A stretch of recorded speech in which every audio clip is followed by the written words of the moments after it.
My 5-year-old daughter, Lily, walked through the front door of our penthouse and collapsed. She didn't run to me with her usual hug. She fell to her knees, her small hands trembling against the marble floor. "Mommy, please," she sobbed, her voice barely a whisper. "Please don't make me go back to St. Jude's. I don't want to go anymore." I dropped my tablet, my heart plummeting into my stomach. "Lily, honey, look at me. What happened?" She just shook her head, tears streaming down her pale cheeks, too terrified to speak. Her silence was louder than a scream. Mother's intuition, sharp as a blade, told me this wasn't just a playground spat. I gently pulled her up and lifted the sleeve of her uniform shirt. I gasped. Her arm looked like a pincushion. Dozens of tiny red puncture marks dotted her pale skin, pencil stabs. I lifted her shirt higher. Her ribs were bruised blue and purple. My hands shook, not with fear, but with a visceral, blinding rage. I snapped a high-definition photo of her injuries and immediately opened the St. Jude's Kindergarten Parents Class A WhatsApp group. I didn't bother with pleasantries. I uploaded the photo. "Who did this to my daughter?" I typed, my fingers hitting the screen so hard I almost cracked it. Almost instantly, a reply popped up. It was from a contact named Tiffany, Braden's mom. I told my son to do it. Got a problem? Before I could even process her audacity, she sent 2 more photos to the group. The first was a wedding photo. It showed Tiffany in a gaudy, low-cut lace gown, clinging to a man. My husband, Brad. The second photo was a paparazzi shot of me, Lily, and Brad walking out of a restaurant,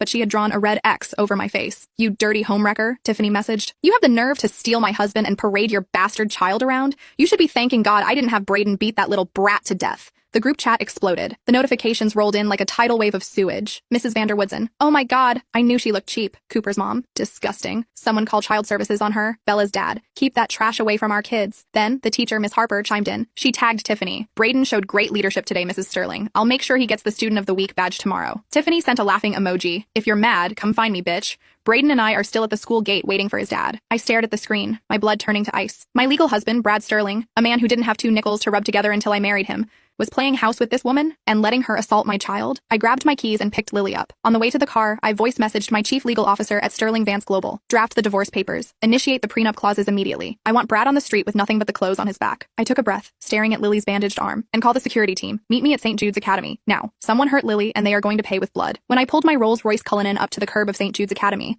the scene was already set against me. Tiffany was standing by the wrought iron gates, surrounded by her court of sycophants, the alpha moms of the PTA. She looked like a plastic surgery nightmare. Blonde extensions too long, lips too full, wearing a designer tracksuit that screamed, "Nouveau riche." "Tiffany, you are so humble," one mother squealed. "If you hadn't posted that, we would never have known your husband is the CEO of Sterling Vance Global."